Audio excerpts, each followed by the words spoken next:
Welcome to tonight's edition of Tisky Sour. It's a Monday. I'm Michael Walker, and tonight I'm delighted to be joined by Ash Sarkar. Hey. How are you doing, Ash? I'm good. Tell you something, like under lockdown, my kitchen dancing has just come on in leaps and bounds. So next time we're at the club, you are in for a treat. Have you seen Sophie Ellis-Bextor's ones? They're very cute, I actually. She dances with her 5 kids. I have. What I really like about the Sophie Ellis-Bextor videos is that they seem completely unaware that their mom is a complete legend. So they're just sort of like, don't really care about this very much, is a bit cringy. And there's Sophie Ellis-Bextor putting up banger after banger after banger. They don't care. I'm also joined by Aaron Bastani. Good. Nice weekend in. I did, yeah. I tried my best to not really work hard, not to do anything, but also taking time out's difficult because there's only so much leisurely reading you can do, only so much sourdough you can bake, and so eventually even that becomes quite boring. So a bit monotonous, but I think I can hold out for a few more weeks yet. Aaron, I thought you were doing keto. Or is it keto? Keto? No, I haven't done keto for years. I did paleo. Do you remember when I was like, I used to look emaciated. If people go on my Instagram, I literally look like a different person. But it also meant I couldn't sleep and was probably depressed. So swings and roundabouts. If you want to look fantastic and have great cheekbones, I mean, knock yourself out. You will feel terrible and probably sleep about 3 hours a night, though. All right. If you want, we want more people to watch this show. So tweet on the Sour, share the link. You'll find out not just the latest political news, but also health and lifestyle advice from Aaron Bastani. We have a very big show lined up for you today. Later, we'll talk about the resignation of Labour's General Secretary, Jenny Formby, asking how Starmer made it happen so quickly compared to Corbyn, and who is likely to take Labour's top job. We'll also debate whether we should be worried a top government minister has Holocaust deniers and pseudoscientific racists on his bookshelf. But first, we're going to cover the government's leaked plans for getting the population back to work, which has already been condemned by Britain's trade union body, the TUC. So we'll go to that now. Britain is already in a deep recession, and many in the Tory cabinet and Tory donors are desperate to get Britain back to work. To that end, the government has come up with some plans, some recommendations about how businesses can reopen whilst keeping workers socially distant enough to not let coronavirus start spreading out of control. Again, this document was leaked to BuzzFeed. We can go to some of the recommendations now. So general guidance for all workplaces. So they're talking about staggering arrival and departure times to reduce crowding in and out, avoiding employees working face-to-face, working side by side or facing away from each other where possible, staggering break times to reduce pressure on the break rooms, using outside areas for breaks. Bars and restaurants and cafes will remain closed except for takeaways. And then in shops, defining the numbers of customers that can follow 2 meter social distancing within the store, encouraging customers to shop alone. Shopping centres should take responsibility for regulating the numbers of customers in the centre. And then we can go to offices. Office staff should work from home if at all possible. Employees in roles critical for business can go in, avoiding use of hot desks and spaces. The document is much longer than that. I've sort of just picked out what I thought were the key elements. The TUC, the Trade Union Congress, are not remotely impressed. So for one, they were upset that they were only given 12 hours to feed back on this document. So it was opened for input, I think, yesterday morning and closed by this morning. They've also said the guidelines were vague, now that they've come out, vague, non-binding, and can't be supported in the current form. So The Guardian has seen a letter from Francis O'Grady, who's the General Secretary of the TUC, to the Department of Business, which lays out their key concerns, which are the non-binding nature of the guidance, which repeatedly suggests that employers should consider actions such as enabling physical distancing or providing hand-washing facilities. So O'Grady says, we believe that this leaves far too much discretion to employers. The lack of recommendations on PPE, the failure to require employers to publish their risk assessments or agree them with unions, an absence of reference to enforcement mechanisms such as workers' existing rights to refuse to work in situations which present a serious and imminent danger to them, and a lack of specific guidelines for those in vulnerable groups. The letter also cites the failure for the government to talk properly about how workers will be able to travel to work, if not on public transport, and also how workers with children will be affected if childcare is still not open, and the impact reopening workplaces could have on people either in vulnerable categories or who care for people or live with people in severely vulnerable categories. I'll go to you first, Ash. I mean, this again seems like a classic example of the government saying, we are going to offer some recommendations to employers, but we're not going to give any new rights to employees, which means that if you are a worker and you are concerned about COVID-19, your safety is completely at the whim of someone who, well, employs you and therefore has a lot of power over you. So, look, a hyper exploitable workforce and pandemic management are fundamentally incompatible. And so the government is put in quite a difficult position from its own perspective in terms of delivering on its promise to all of those big money conservative donors who aren't that keen on the idea of strengthening workers' rights, strengthening workers' rights to collective bargaining, to improving their working conditions, and making sure that you don't have thousands upon thousands more deaths in a second wave of infections. Now, we've seen the seeds of this planted for many, many years, even before we knew that something like coronavirus was on the horizon, with regards to things like sick pay, with regards to things like, what is the responsibility of a platform like Uber or Deliveroo or, DPD to the people they're claiming aren't employees, but freelancers or are technically self-employed, of just people who happen to use the services and the logistics that they've made available.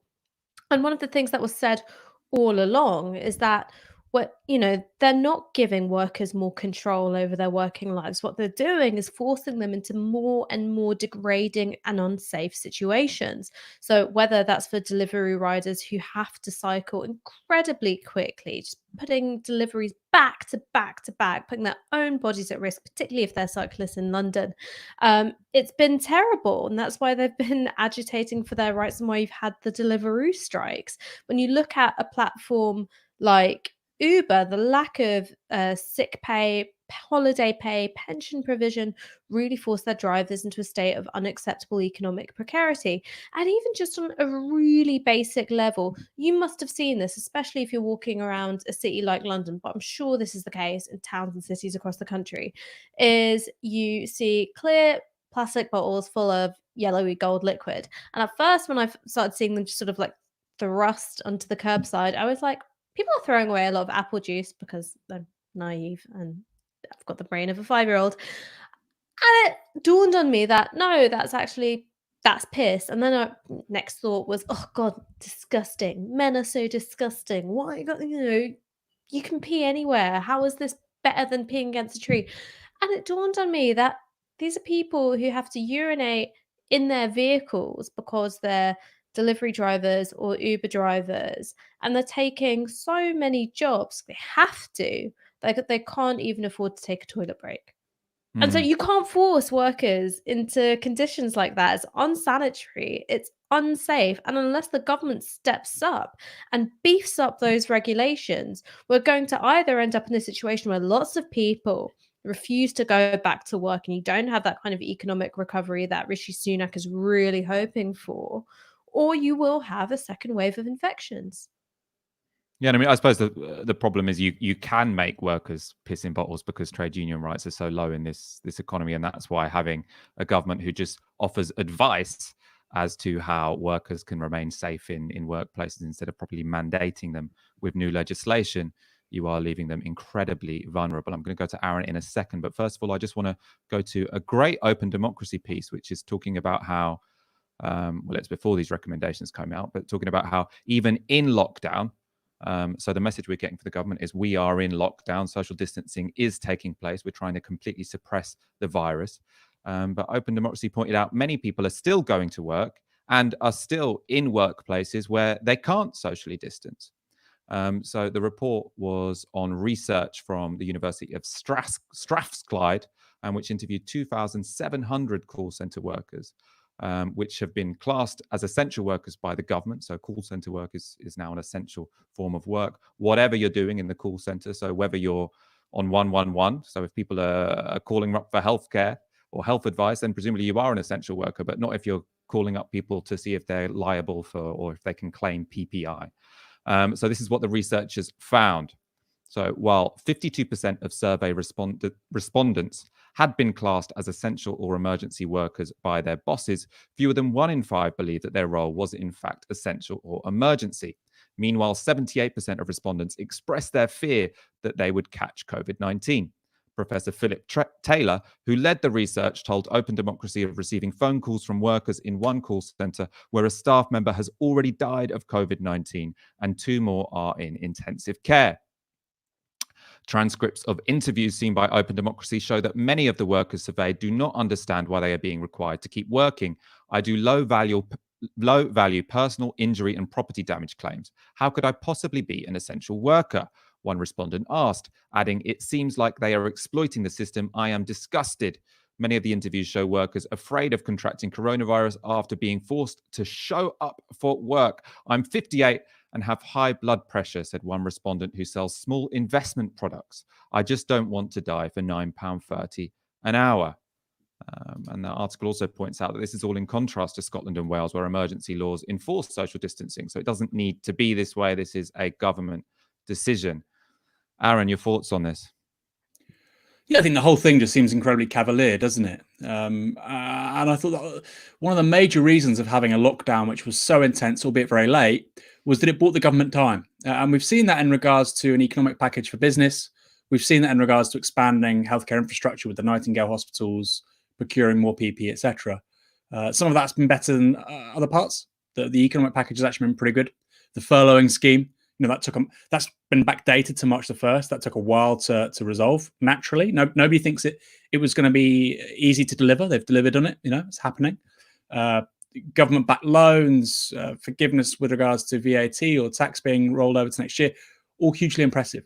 But it also should have meant that we now have a very coherent path going forward. And like the TUC have said, this is pretty weak stuff. It's not binding. It's kind of advisory. And to what extent are these kind of government diktats? They're not diktats in the slightest, really, but this advice. To what extent is it negligent? If we do see a major increase in the number of people dying, people are talking about, we're past the peak. Well, that's all contingent on public policy choices and what people now do. If we're not going to, but if we went back to having Cheltenham Race Festival and football matches and, mass transit and travel and aviation will open up, we would absolutely see infection rates far higher than what we've already had. And so I do wonder, what is the government doing here? And I think it has to be reduced at the end to ideology. We've talked about it time after time, the inability of a Tory government, a neoliberal government, a government which is committed to a fundamental detachment of economic policy from politics, to even just temporarily surmount that. And they're not capable of doing it. And I think it's evident here again with this approach where, again, it's just advice. We can't have advice. We need something a lot more concrete and substantial. See it again, of course, with aviation. We've talked about this a lot, Michael. We don't say there has to be a lockdown. Nobody can enter the country. But clearly there should only be vital, necessary flights in, and people that are coming in should be subject to quarantine for 2 weeks. That's happening in many, many countries. Again, I think it boils down to some fundamentally ideological commitments on the behalf of the British political class, but fundamentally the Tories, which is the state can't tell businesses how to behave. It can't tell private interests how to behave in the name of the greater public good, which I think we would all disagree with. We all think that's probably a very good idea if the state can do that, albeit just for 6 months or a year or for 2 years. I mean, it all just seems really disingenuous as well, doesn't it? To sort of have the government who's standing up every day saying, stay home, protect the NHS and save lives, while there are people who are being forced to go into call centres, sitting very close to their peers, terrified they're going to get COVID-19. So all of the focus has been on, yes, it's very successful messaging. Anyone who can self-isolate seems to be doing so. But if you are someone who doesn't have, I don't want to use, privilege in terms of you should all feel guilty because you're privileged enough to self-isolate. But if you're not someone who is privileged enough to self-isolate, then you're getting bombarded with this messaging, which is telling you that you have to stay home to protect the NHS and save lives, while at the same time your boss is forcing you to do precisely the opposite. And I think it's just putting people in a really horrible bind. And what these recommendations, which have been leaked today, reveal is that the government isn't changing tack at all on this front. Well, I mean, if I can just quickly chime in here, this is also the problem of having a lockdown plus a notoriously Westminster-centric media. And they treat Westminster like it's Crufts, right? And so politicians are the Dachshunds and the Poodles whizzing around, going through hoops. And, journalists think it's their jobs to commentate on that. Like, ooh, isn't it wonderful watching that Cocker Spaniel do a pirouette? That's what they think of as politics. And meanwhile, the people who bear the brunt of policy decisions because of decades of neoliberalism, the breaking up of working class communities, the eradication of, unionized heavy industry, which, really shaped the lived human geography of this country, is that you have the invisibilization of precarious and hyper-exploitable forms of labor. If you ask someone, can you point out a call center just physically in your environment? Not able to do it. Obviously, we're surrounded by call centers. We're surrounded by such working environments. The same with things like Uber and Deliveroo and delivery drivers, is that they've become invisibilized because of their very ubiquity and because these platforms have been so good at inhibiting the forms of collective organization and collective identity of these workers, is that you don't have a space for them within the public conversation, within the national dialogue. So all of these things have a relationship to one another. And one thing that could really, I think, make a measurable difference in government policy is if you had Peston, Koonsberg, Rigby, Sam Coates on job and on the ball and bringing this stuff up and making it a problem. And the question I always ask myself is, what would happen if you took an issue like workers' rights and the years-long problem of lack of pension, sick pay, and holiday pay provision in the gig economy, and you covered it like Brexit, right? Obsessive, rigorous. You track the minutiae of the story, the twists and turns. You get your eyes set on a government scalp and you go, this is the person we're going to take down. That's, as you were saying last week, Aaron, the predator-prey relationship of the media and the politicians. You would get action, even though that action would be fundamentally antithetical to the political values of the Conservative Party. It would be because we'd have a functioning fourth estate, but we don't. And so that means that the decades-long economic processes, which result in this invisible, hyper-precarious pool of labor, it's allowed to get worse. And it's not just going to negatively affect that class of workers. A second peak's a second peak. If anyone is left behind, we're all left behind. Well, they talk about don't they, the reproduction rate all the time. And I am sure we could have got the reproduction rate about significantly lower if we'd forced people who own call center workers to make arrangements for people to do that work at home instead of coming into an office. But because the government haven't forced them to, they do whatever is cheapest. And what's cheapest is to just get the workers to come in and work where they normally do. And also you get to control them there, which is what bosses in industries like that are most concerned about doing. We have over 1,500 people watching this show. We want to get up to 2,000 tonight. So please share the show link. Can I just quickly chime in, Michael? Yep, go on. Yeah, just very, very quickly. Ash is absolutely right. And it's a great metaphor about how political editors and the conception of journalism and politics in this country, political journalism, is like Crufts and monitoring the politicians at Westminster. Brilliant, evocative imagery. Ash has nailed it as ever. Very That's easy. what 2 English degrees can do for you, my friend. But really, and you might think, oh God, that's such a hard problem. How do you overcome it? Really easy solution. Get industrial relations correspondents and editors. Maybe working people and their struggles in everyday life, maybe that shouldn't be the remit of a political editor. Look, if we want political editors to just be obsessed with the minutiae of Westminster and the gossip, that's great. I find it, boring, it's dull. You go do it. And we'll get labour correspondents and industrial relations correspondents and editors to actually cover this sphere properly, Really simple thing to do. ITV, Sky, BBC, hire 3 people. You change the nature of current affairs journalism in Britain. That's so true. I'm glad One you got crazy that in. trick to improve your fourth estate.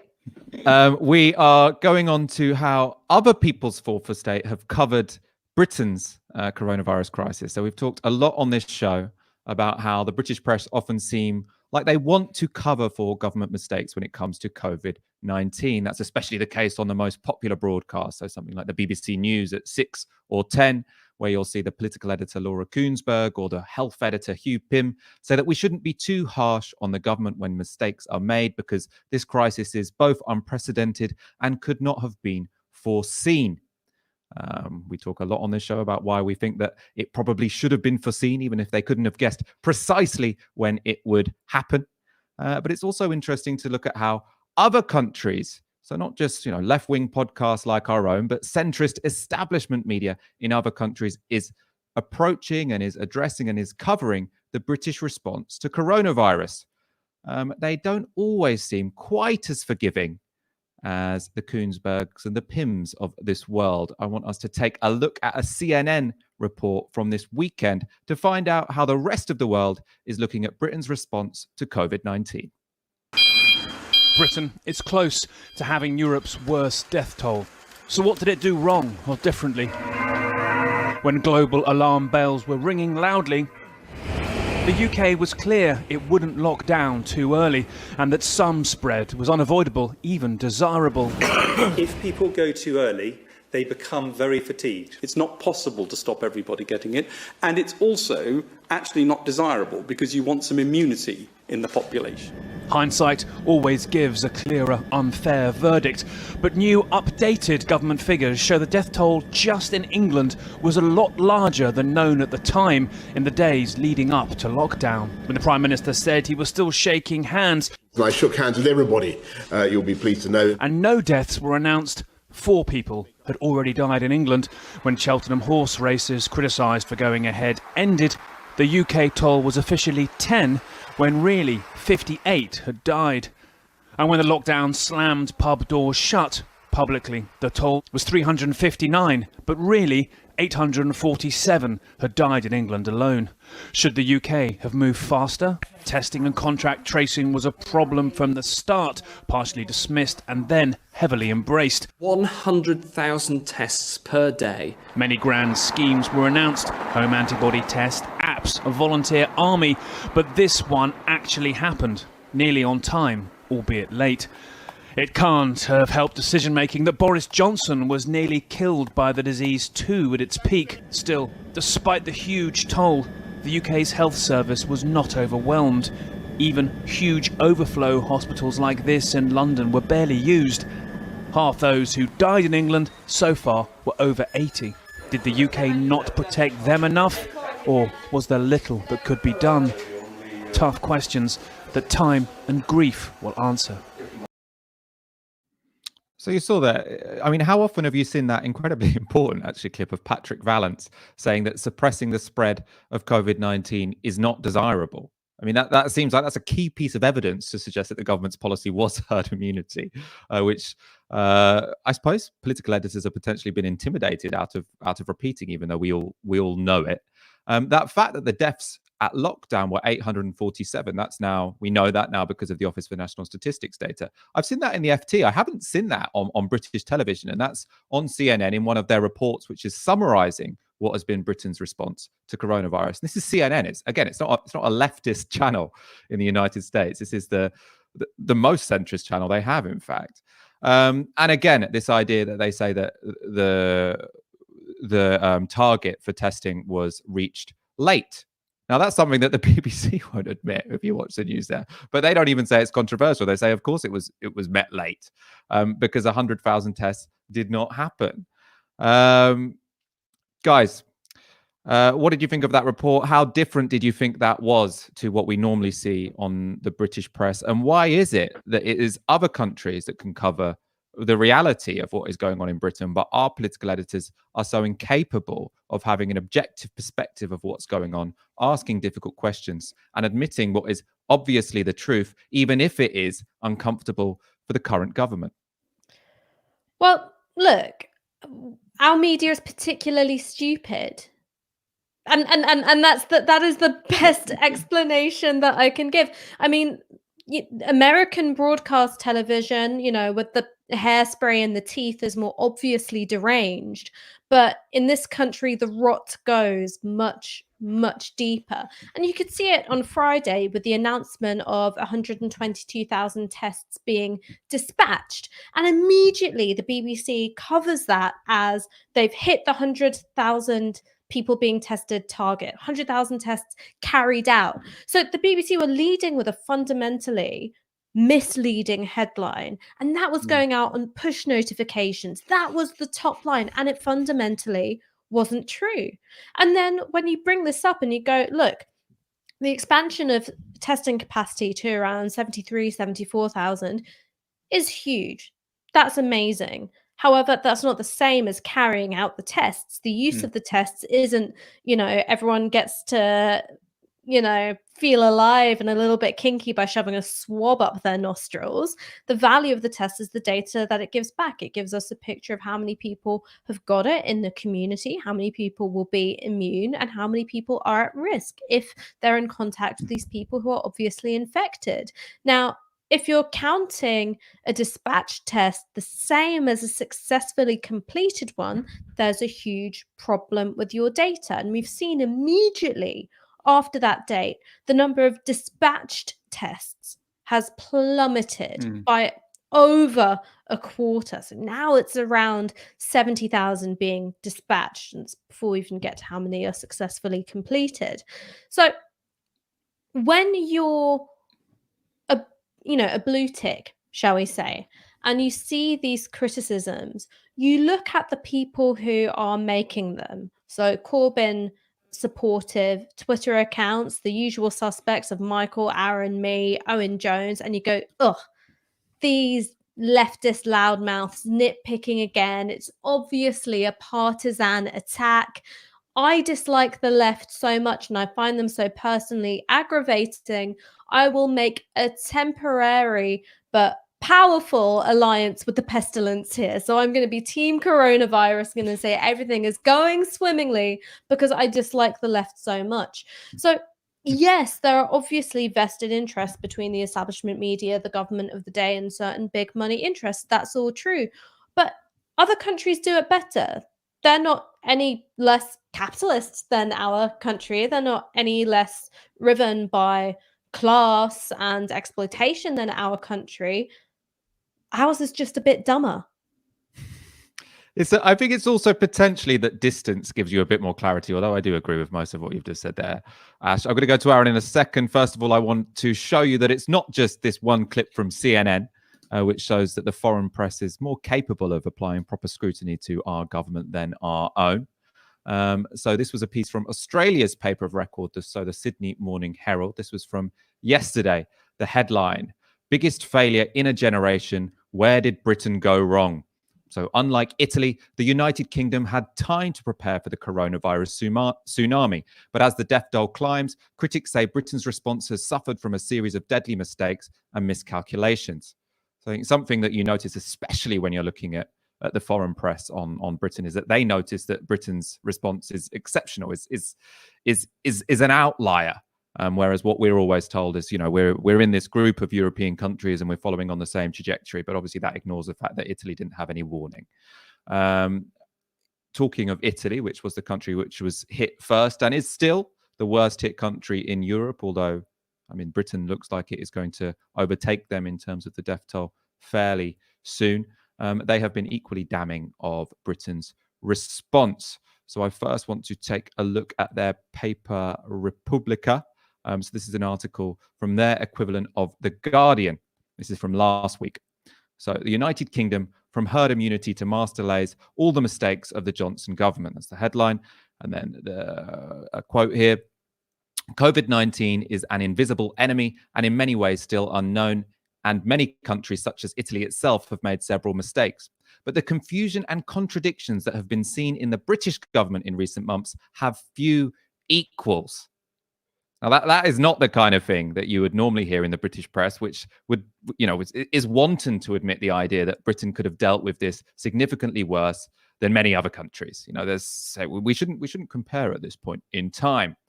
And also, if you look back at Italy's coverage when the key decisions were being made, it is even more damning, right? When the bodies were piling up in Italy and our government was being particularly cavalier, they were watching on in horror. This is an article from March in their centre-right newspapers. This is the equivalent of the Times or the Telegraph there, reporting on Boris Johnson's speech when he said that many of your loved ones will die and we're going to pursue a herd immunity policy. Go to a quote from that. The phrase is shocking. Many families will lose their loved ones, but the reaction is perhaps even more chilling. We will do nothing, because this is the line chosen by the government of Boris Johnson. Forward as if nothing had happened. Britain separates itself from the rest of Europe. While governments on the continent take increasingly drastic measures, London literally washes their hands. The fundamental advice against coronavirus is, in fact, to use soap and water. Those who have symptoms are invited to stay home for a week, but otherwise it's business as usual. No closures, no emergency. Life in London continues to flow as normal, and no one goes around with a mask.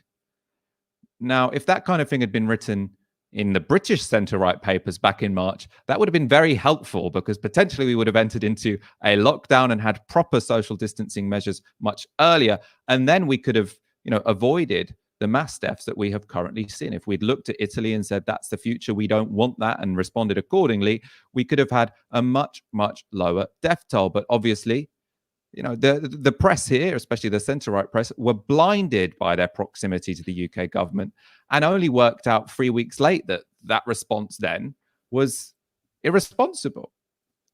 Aaron. Yeah, we've talked a lot about herd immunity. Let's talk about herd mentality. I think the British media has a herd mentality problem, which is worse than anywhere else. And this isn't actually a personal failing of particular individuals, although many of those individuals are failures as journalists. There's also structural explanations. The BBC accounts for 80% of radio and TV news in this country, which means that if you have a political editor and a couple of leading lights who make bad calls, it reflects incredibly poorly on the entire organisation. That's just a fact. And when people say, oh, you're being so hard on Laura Kuenssberg or Robert Peston or Andrew Neil, Peston now at ITV, of course, formerly at the BBC, well, you should be, because they are playing such a major role in the country's national life. Alongside the BBC having that extraordinary share of broadcast news is the fact that we live in an incredibly centralised country. And I mean, really England with London.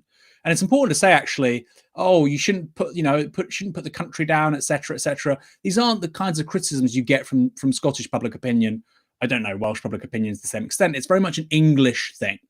Now, if you look at the United States, you have a national newspaper in Chicago, in LA, more so in Washington Post, New York Times. You have multiple senses of opinion. If you look in Italy, you're just talking about La Repubblica, you have Milan, you have Rome, to a lesser extent, you have Florence, you have Naples, but you have multiple poles of, again, public conversation. Rome is the administrative capital, but the financial capital is really in Milan. You've got Torino, Turin as well. And so I think it's this convergence of two major issues. The fact we have a public service broadcaster, which in actually a crisis situation becomes a state broadcaster, combined with the fact we don't really have any major media cities beyond London, I think it becomes a really big issue.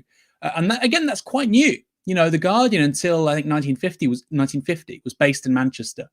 So it's quite new, the idea that all of your journalists live in one city. You have a similar issue with France, but I don't think it's quite as bad as it is here. Then finally, that idea of news only being the bad stories are only the ones you report abroad. That's quite a traditional thing. In the 17th century, when you were getting newspapers for the first time, they'd be given gazette as a Venetian word, by the way. You would get a license to publish news on the condition that you only published bad news abroad. That's not a new phenomenon. And so to that extent, you could understand why CNN might report what's going on in Britain perhaps a bit better, more accurately than it would in the United States, because a foreign eye actually is a bit more impartial, has less issues with regards to bias. And the BBC in particular, of course, has issues with regards to domestic funding. The government of the day can just cut the tether or impose new editorial constraints and so on. So I think it's always been a problem. has been for hundreds of years and across many places. But the fact that we have such an establishment ensconced in one city, and we have this state broadcaster, it's a very, very, very bad mixture. Actually, I think it's a recipe for disaster. I think that point about London, actually, it's sort of it's not commented on that often because it seems almost too crude an analysis. You know, like Marxists like to talk about the media as part of the state apparatus, the ideological state apparatus. You know, so it's talking about how, you know, their function in society is to shore up support for the government. But a simpler explanation is they all are kind of best friends. Like lots of the political editors are married to politicians or people who work for politicians, and so you can. I think it really does cloud people's judgment when they say, well, it seems kind of mad, the policies they're pursuing. But I sat next to Patrick Vallance at a dinner party recently, and he seemed like a really reasonable guy. So I should probably believe what he said. Like, I think actually that probably is a reasonable analysis of how Britain's press covered this particular crisis. Before I go to you, Ash, I just want to show the most stupid example of our servile press, which, of course, was the front page of The Sun this morning. A splash on Boris Johnson of his experience in ICU. Baby gave me will to live. So this is on the front page of our most popular newspaper, obviously, the declining Sun, but it still is the paper with the widest circulation in this country. Obviously, a couple of problems with this headline. One, if you're one of his previous children, so this is his 7th child, so the idea is he was there in ICU thinking, is it worth me living? The first child wasn't enough to get him through it. The second, third, fourth, fifth, potentially 6th child, they weren't enough to think, yeah, it's really worth getting through this illness. It was only the 7th that made the difference. The other problem is clearly, what does he think about the 28,000 people whose lives were taken by coronavirus? Did they not have a child they were excited enough to see in the future? In any case, it's a complete joke that this would get put on the front page of a daily newspaper in a country with a free press where you're not at risk of being sent to a gulag unless you publish this kind of nonsense. Ash. I mean, very, very quickly, you were talking about the London centricity and the fact that everyone knows each other and that adds up to less skeptical coverage. For me, the example of that par excellence was now a tweet which has become parodied so often that you might have forgotten the original. And it's one from Robert Peston back in 2019, who tweeted after hearing about the death of Lord Timothy Bell, who was one of the founders of Bell Pottinger, who, of course, did PR work for the Saudis, for Pinochet, all sorts of really grotesque human rights abusers. This is the tweet from Robert Peston. I am very sad about the death of Tim Bell. He had too few scruples about who he would represent. But he was the best company, always honest with me, enormous fun. He was a pirate of the old school, almost none left, and the world is poorer for their passing. So it's literally, okay, so this guy did PR work for Pinochet. Sure, he helped launder the reputations of mass murderers and dictators, but really what a laugh. And because I'm on the same social circuit as him, I'm in a place to make that kind of judgment. It is unbelievable. I was just sort of quickly type that into Wikipedia just to look at all the awful people he've worked with. But yeah, I mean, Jesus. I had forgotten that original tweet. I only see parodies of that now. Can I respond? Yeah, I mean, the Daft Limmy thing. Mm-hmm. He was surprisingly funny and very down to earth. If you look at the global financial crisis, one of the countries that hit hardest was Iceland. And one of the reasons why was because 2/3 of the population live in Reykjavik. It's obviously a very small country. People are related to each other, right? There's an app where you can make sure you don't sleep with a cousin. It's true. Wow, is that true? Yeah, it's true. It's got the most homogenous gene pool of any country in the world. And, I've been told this by Icelanders, when the crisis kicked off, people would say, this guy's an asshole. This mayor said this council person said this business person should go to jail. They go, hey, that's my second cousin you're talking about. That's on Facebook. That's my stepfather you're talking about, because it's such a small culture. Now, it's easy for us in Britain to look at Iceland, population 300,000 people. How many people do you think control the economic and cultural and political life of this country?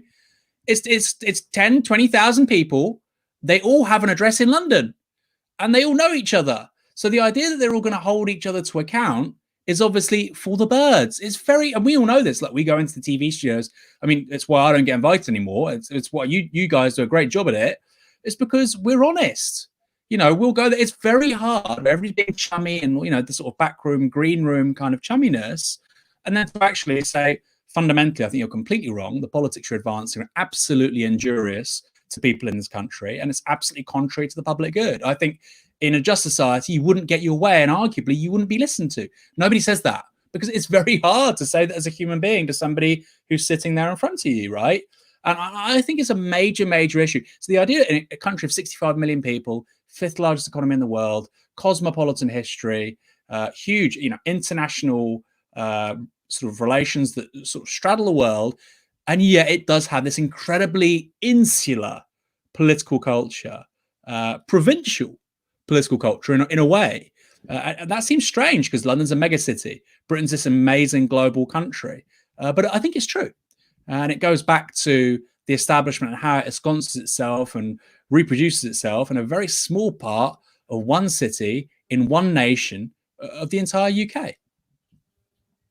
All right, we are going to go on to our next story. First of all, there are 2,000 of you watching, but only 735 likes. So make sure you hit the like button. It helps us in the algorithm. Keep tweeting your comments on the hashtag TiskiSour, along with your questions. We might get time for some of those today. Our next story is about Labour's General Secretary, or the resignation of Labour's current General Secretary. So just a month after Keir Starmer's win in the Labour leadership election, Jenny Formby, the party's General Secretary, has today resigned.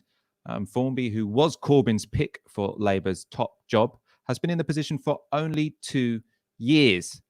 So prior to that, Ian McNicol was in charge for about 3 years. And as we've talked about in previous shows, he was constantly trying to undermine the leader. So you might think it's a bit of a coup. That Keir Starmer, not coup in the strong, you know, coup in the it's Keir Starmer's done well, I suppose, to make sure that the person who runs Labour is going to be ideologically very much aligned to himself quite so quickly. This was Jenny Formby's statement. When I applied for the role of General Secretary in 2018, it was because I wanted to support Jeremy Corbyn, who inspired so many people to get involved in politics with his message of hope, equality, and peace. It has been a huge privilege to be General Secretary of the largest political party in Europe for the last 2 years, but now we have a new leadership team. It is right to step down. This didn't seem like it was much of a surprise to many people in the media or indeed in the party. This has sort of been something that's been touted for a while. But it is sort of notable how underwhelming it is, this news. You remember how big a deal it was when Ian McNicol resigned after 3 years of being in post and trying to undermine the democratically elected leader from within. Within a month, Keir Starmer has managed to get Jenny Formby to step down, and there was no indication that she was going to actively try and undermine his leadership like Ian McNicol did, just that she wasn't from his particular wing of the party. I don't know if you've got any insight, Aaron, into why was Keir Starmer able to do this so quickly when it took Jeremy Corbyn 3 years? Well, partially because to choose the successor, you need a majority on the NEC, and Jeremy Corbyn didn't have that really till after 2017. So that's the fundamental reason. He could have asked for Ian McNicol's resignation before 2018, but the question would have been, what kind of successor are you going to get? That was only really certain that the successor would come from the left when McNicol did go, and I think Jenny Formby replaced him in April 2018. As I understand it, Keir Starmer actually asked, this may not be true, I've been told it by two separate people, Keir Starmer asked for Jenny Formby's resignation on the night he won. There was a briefing that Jenny Formby, I think it was the Sunday Times, surprise, surprise, about how Jenny Formby may be subject to a disciplinary process in regards to the HRC. You know, she could be expelled or suspended from the party. I'm told that was briefed by somebody close to Keir Starmer. You don't really do that with your General Secretary, whether or not you agree with them. To say they're going to be suspended as a party member, disciplined as a party member, is obviously, it's bad. And then there was the request for her to step down on the night he won. She's then waited a month, and in the meantime, you know, we've seen a real big shift in who might succeed her. There would have been two strong candidates to succeed Jenny Formby when Keir Starmer came in: Lisa Johnson from the GMB and Emily Oldknow from Unison. Now, Emily Oldknow has been completely pushed out, you'd imagine, although maybe not, as a result of the allegations made in the Labour leaks story. And the facts, as we understand it, haven't been disputed by Miss Oldknow. I may be wrong. We've been in correspondence with her lawyers. They said that the things that we've published on NavaraMedia.com are trivial. I think they use words to that effect. So they're not disputing the veracity of the claims or the conversations that we've listed. Then you've got Lisa Johnson, a bit more on the left. She's from the GMB. Probably more likely, I think, obviously, after Emily Oldknow went down. But of course, Lisa Johnson's in the GMB and they're presently dealing with the Tim Roche stuff. Now, some people say she was the person who helped kick Roche out. That's kind of immaterial. I think ideally, Keir Starmer would have, if he wanted one of those two, and I think it was clearly only Lisa Johnson after the Emily Oldknow story, he would have ideally wanted Jenny Formby to stick around for a few more months, the GMB to sort that out, Labour to get this, internal investigation out of the way, and then he would have replaced her. So I think there's a bit of Jenny Formby's stood down now to make his life more difficult, perhaps. She's probably thinking, these people have said terrible things about me, briefed against me. They asked me to resign on the night Starmer won. And now she's gone. And actually, that creates major problems for Keir Starmer. And there's an element, I think, of actually these people don't really necessarily know what they're doing. I don't mean Keir Starmer personally. I mean the retinue around him. They have a really big job now in replacing her with somebody who won't be politically toxic. There are three candidates, I think. I've named two already, Emily Oldknow, Lisa Johnson, and maybe Annalise Midgley from Unite. But people tell me that fundamentally, the backers of Starmer, particularly Unison, don't want somebody from Unite as General Secretary. Understandable, because, of course, Jenny Formby came from Unite. So he has a big problem here. And as I understand it, there may be an interim General Secretary. In the long term, there's no clear candidate. And it's a big problem for him. He didn't need to create it. And it's been created. It's been catalysed because of an aggressive attitude from his camp towards Jenny Formby, both before and immediately following his ascent to party leader. I mean, I suppose he could respond that one thing the Labour leaks sort of showed is that when you become the elected leader of the Labour Party, you should do everything in your power to try and get someone who is your pick, who owes their allegiance only to you in that job as quickly as possible, which seems to be what he's, managed to do. Obviously, I think most people who supported Corbyn's leadership in the Labour Party would have loved, and in retrospect, it obviously would have been better for the whole party if Ian McNicol had gone within a month of Jeremy Corbyn being elected Labour Party leader back in 2015. But that's a dangerous insinuation, because what you're saying is Jenny Formby is somehow equivalent to Ian McNicol, or senior management team there are the same as the people that were there before 2018. We know for a fact that there were serious issues in regards to undermining, subverting the internal democratic processes of the Labour Party under the old management. Now, for whatever criticisms you might have of Jenny Formby, could be factional, it could be personal, whatever. I very much doubt anybody would say that the Labour Party since 2018 has gone backwards. I think in her defence, she has played a pretty effective role in improving it as an organisation, right? Which actually, when you look at what was going on prior to the 2017 election, wasn't hard, because this was an absolute car crash of an organisation. This was a fiefdom for unelected bureaucrats who believed that their opinion and their views mattered more than not just the membership, not just an elected leader, but actually many elected parliamentarians. They refer to the majority of the Parliamentary Labour Party as Trots. I mean, it's deranged. Nobody thinks Yvette Cooper or Rachel Reeves is a Trotskyist. This is mad. So I would be a bit reticent to compare Jenny Formby to her predecessor, Ian McNicol. I think you're talking about a uniquely dogmatic, deranged group of people in and around Labour's senior management team prior to 2018. There is also a difference in what's said publicly by people on the right of the party back in 2015 and people on the left of the party now. So many people on the right of the party made no secret that what they wanted to do is try and end the Corbyn leadership within about 3 months. I haven't seen anyone with any standing on the left suggest that they don't want to, respect Keir Starmer's mandate and try and make his leadership as successful as possible. Maybe they have some sort of policy agendas that they want to be pulling him towards. We certainly do. But I haven't seen anyone who's high up in the Labour Party, a significant voice, saying we literally think he should not be leader right now and he needs to go. And people were saying that in 2015 when Jeremy Corbyn was elected. Ash? So this is the bit of Labour politics that I really hate. I can't stand it.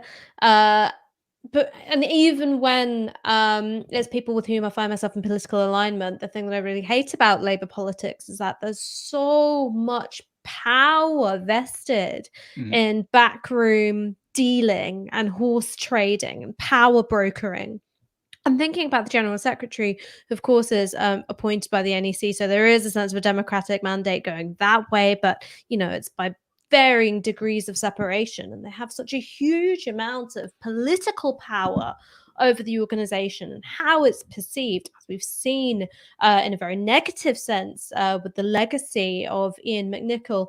I think for that to be this product of jockeying for position amongst the unions and this sort of trying to shore up factional bases in the party, when I think that it should be something which is subject to democratic decision making directly by the membership. For me, it's something which I really cannot stand. And one of the things that I think that we have to bear in mind is that you can hold passionately that trade unions are and must be considered legitimate actors in political terrain, that they have a legitimate role as the backbone of the Labour Party, that union money isn't dirty money, it's workers' money, and also a criticism of the way in which trade unions often have a section at the top who are very distant from their rank and file, who are often elected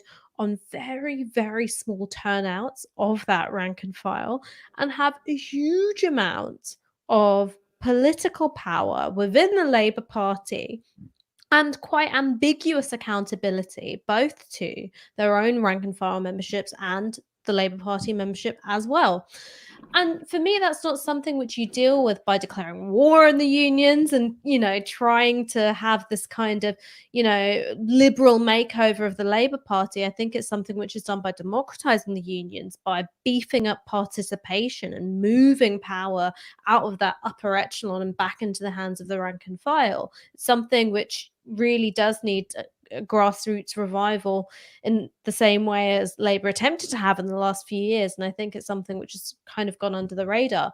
But yeah, this is the bit of Labour politics I hate. It is both so boring and so acrimonious at the same time. I hate it. Can I just come back in on the turnout thing? I mean, GMB Tim Roche, we did a piece on Tim Roche, allegations surrounding him as General Secretary prior to his resignation last week. Tim Roche became General Secretary of the GMB, I believe, on a 4% turnout. 4.2%. Yeah. So this is like this is worse than most student unions, right? And this is somebody who was in charge of the third largest trade union in the country. We have a big problem here. We have a major problem. And actually, the GMB doesn't really allow modern campaigning. It's actually against the rules. There's a very arcane set of rules surrounding General Secretary elections in the GMB. And there are there's a question of, does it want to be a democratic organization? Now, I say this because I think the GMB does some fantastic stuff. You think about some of the most iconic workplace organizing at the moment, Sports Direct, Uber, ASOS, Asda. Exactly. Asda, the gig economy stuff, from the gig economy to the warehousing, hugely impressive labor organizing, really impressive. But any organization whose democratic leadership is there on a 4% turnout, that's not good. That's really bad. And I agree with you, Ash. The temptation for the left, historically, the center left, historically has been to bash the unions and argue for this liberal makeover. That was the disposition of the sort of SDP inclined center left before '83, before they became the SDP. And I think you're absolutely right. That's completely wrong-headed. No, what we have to have instead is an energized, democratized labor movement from the bottom up. And those aren't just platitudes. It means we need to start having general secretaries who are elected on the back of 30, 40, 50+% turnouts, not 4%. That's unacceptable. We're going to go to our final story. First of all, I'm just having a look on the hashtag Tisky Sour. Craig Evans says, Freudian slip, Michael Walker. It clearly is a coup, especially if Old No gets the general secretary job. There needs to be a group on the left. Abbott, ? Bergen, ? Simon Dwayne, hashtag Tiskisau. Let's put a number on it. The UK death toll is 10 times larger than it would have been. I suppose that's reasonable comparing it to Germany. If we'd done what the Italians, etc., were telling us to do, that's 90% of 50,000 deaths laid at the door of the government. 50k so far, at least. You are watching Tiskisau. You're watching Novara Media. What we want is more people to subscribe to this channel.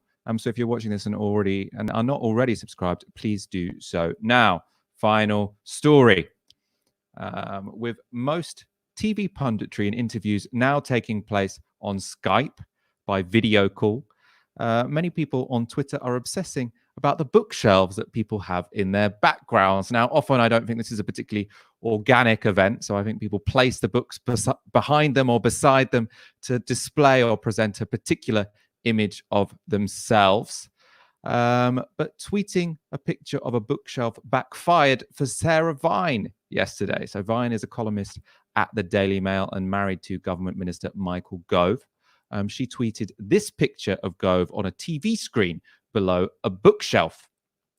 So you can see the image there. Can we get that tweet up? She says, surreal. I mean, I thought it was quite strange that she thought it was surreal to see her husband on the telly, because, I mean, he's a government minister. He's been on telly regularly for the last decade, but whatever. That's not the real story we're going to talk about. It was followed up by this other picture of her bookshelf. She says, as a very special treat for my trolls and Alistair Campbell, here is another bookshelf. There are about 20 more. Enjoy.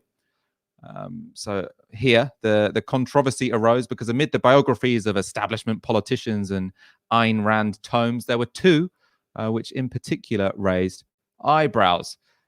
So one of them was by the notorious Holocaust denier David Irving, The War Path. We might be able to get a zoom in on that now. And also The Bell Curve by Charles Murray. The Bell Curve is sort of the modern day classic of pseudo-scientific racism. So it argues that black people do less well in school and economically because they're genetically less intelligent than white people, obviously completely scientifically discredited, but a bit of a Bible of the new, I mean, they call themselves race realists, don't they? Obviously, that's them being kind to themselves, because this is nonsense. But the debate raging all day on Twitter has been whether or not it's a problem for politicians to have racist books. The debate hasn't so much been whether or not Charles Murray or David Irving are correct, even though probably some of the people participating might have controversial views about that, but more as to whether or not it is okay for a government minister to even have the books.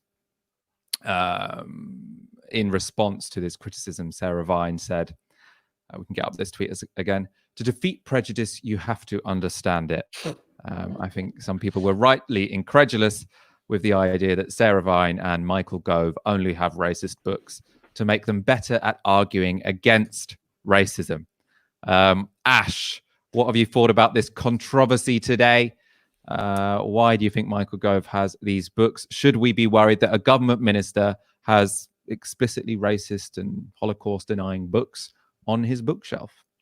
Look, I think that the group of people on the left who are saying that having these books on your shelf immediately means that you subscribe to the views contained within it, that's something that I disagree with. In terms of my side hustle, which is I'm a lecturer, so I often have to teach materials which are awful. I've had to teach on fascism. I've had to teach on terrorism. And if you're going to do a good job at teaching those materials, you have to look at terrorist propaganda. You have to look at fascist texts, and you have to teach them in a context. So I'm sure if you, not here because I'm not at my house, I've moved in with my partner for lockdown. If you looked at my bookshelf from home, you'd see all sorts of things. You'd go, what the hell is that doing there? So that's an area where I disagree with many people on the left in terms of making this inference about a bookshelf and someone's political disposition. In fact, you can tell a lot about Michael Gove and his politics and his attitude to race and to nationalism by reading his book, Celsius 77, which was kind of a less exciting and a little bit more clunky version of Samuel Huntington's The Clash of Civilizations. So if you're going to go for the real civilizational clash, Islam is the enemy of Western liberalism, go for the original. Go for Samuel Huntington. Don't go for this, you know, Diet Pepsi version of it. Go for the real deal. So for me, it's clear enough to where you align Michael Gove's politics. What I cannot stand, and I cannot stand this from Michael Gove, and I cannot stand this from Sarah Vine, is the intellectual freedom defense, which is, well, you cannot prescribe ideas, you cannot place the reading of books under suspicion. How dare you, Owen Jones, with your tweets, censor me in this regard? You know who else burnt books, etc., etc., etc. Michael Gove has, even within the Conservative Party, been a hardliner when it comes to the Muslim diaspora in this country. You can see many of these ideas in the book Celsius 77. Baroness Varsi talked about him in terms of being, kind of an extremist zealot, someone who she would be very worried about becoming prime minister. And, in the heady days of the David Cameron administration, him and Theresa May were sometimes at loggerheads when she was Home Secretary about what to do in terms of counter-extremism strategy. He wanted something which was much more aggressive, much more interventionist, and which placed educational spaces under particular suspicion. Now, we know that Prevent has overreached itself in many places, but one of the reasons why Muslim students in universities in particular feel so strongly about Prevent is because they've come under suspicion because of the books that they have been reading. One example was a gentleman at, I think, Salford University who was doing a master's in terrorism, crime, and global security. So he was reading an academic textbook in the library on terrorism studies. He was then reported via Prevent and questioned on his views about ISIS, on homophobia, and all sorts of things. You've had other occasions where school children have been reported to Prevent. So I don't think that there is a direct correlation between someone's reading habits and their political ideology. The thing is that Michael Gove doesn't agree with me. He has been one of the chief proponents of a government policy which has placed people under suspicion. So the crocodile tears of Sarah Vine, who is, of course, Michael Gove's wife. There are now people on Twitter saying it's sexist to refer to her as Michael Gove's wife because she is a Times columnist. Yes, that's true. Her Twitter handle is also Westminster Wag, a wife and girlfriend. So, you didn't want to be known as his wife. You could have just been Ms. Vine. I don't know.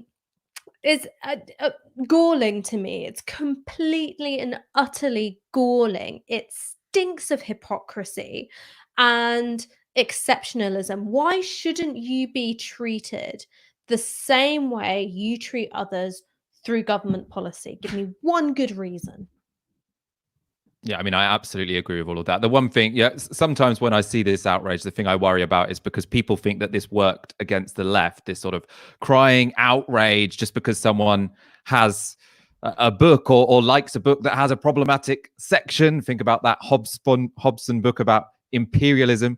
They sort of say that should tarnish your whole politics. We've seen that many of the people who are defending Michael Gove now were some of the most vociferous people who were, I think it was quite McCarthyite in a way, some of the opposition they were making to Jeremy Corbyn. People who only recently were saying that Bell Ribeiro Addy and Diane Abbott should be suspended from the Labour Party because they happen to be in a Zoom call with some people who have objectionable views, now saying, oh, but we need to have freedom of speech and freedom of association. Like, I think the hypocrisy on show here is phenomenal, but also at the same time, I'm not too keen to do the whole. I do think anyone should be able to have whatever book they want. Aaron, any thoughts on this story? The freedom of expression argument's remarkable when you think about it. This is a government which has got Julian Assange locked up. Michael Gove has been one of the key architects of a general political environment which does, I think, denigrate Muslims in the public sphere. And to say that, oh, well, he should be able to read whatever book he likes, I think is a bit of a piss take. And then I think that the main thing for me, Michael, I think you're overcompensating a bit here. It's just hypocrisy. It's just basic hypocrisy. It's a basic double standard. If this had been Jeremy Corbyn with a copy of David Irving, Holocaust Denier, by the way, who was commissioned to translate Hitler's diaries in the Sunday Times by Andrew Neil, and they turned out to be fake. That's right, Andrew Neil, who's been so keen to call Jeremy Corbyn an anti-Semite, paid a Holocaust denier to translate Hitler's diaries, which weren't even real. But let's just park that for a moment. The BBC's big anchorman, big interviewer. You can see something very, very odd is happening. If that had been Jeremy Corbyn, we would have heard the story rumble on for weeks. There would have been calls for him to resign. It was only 6 months ago, 5 months ago, that him pronouncing the name of a Hollywood paedophile incorrectly meant that he was a racist towards Jewish people. And yet Michael Gove having a book by a Holocaust denier is no biggie.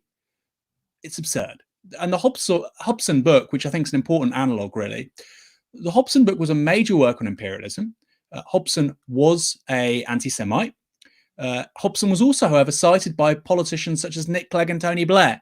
Nobody ever mentioned Hobson's abject views on these things until Jeremy Corbyn wrote a foreword or an introduction to a book before he became leader of the Labour Party. So I think even the analogue between Hobson, who's a century-old thinker, and a living Holocaust denier, wholly different. And I think it's very revealing. And I think I sort of disagree with you here, Michael, on the hypocrisy front. I think it really reveals the kinds of people we were dealing with, and they really don't give a shit about racism.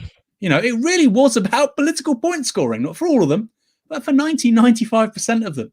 And I think this episode has revealed that with greater clarity than anything we've seen up until now. So for that, I'm grateful for Sarah Vine's injudicious tweeting. I wholly agree on the hypocrisy front. Anyway, we're going to finish tonight's show there. Thank you so much, Ash Sarkar. It's been a pleasure to have you with us. Ooh, I've got a really quick question. Yep, go on. For both of you, what's the most embarrassing book on your bookshelf? Right now? What would it be? Right now? I mean, these are all pretty good, actually. Sorry. Mm-hmm. Yeah, all of my books are great as well. Yours? I mean, I only have one book in my background right now, and it's not embarrassing. It is The Brilliant, A Place of Great Safety by Hilary Mantel. So not embarrassing at all. We're all good. Thank you for watching. Here. Tisky Sour, thank you for all your super chats this evening. If you have enjoyed this show, if you do want to support our channel, please go to novaramedia.com/support. And I should also add, we're going to go on to a slightly different schedule from now on. So Tisky Sour is not going to be nightly anymore. We're going to do Mondays, Wednesdays, and Fridays to keep it very fresh. Every Tuesday, Aaron Bastani will be doing a massive interview. So make sure you come back at 8 p.m. every Tuesday. Aaron Bastani will be with you tomorrow. I'll be back on Wednesday. Good night.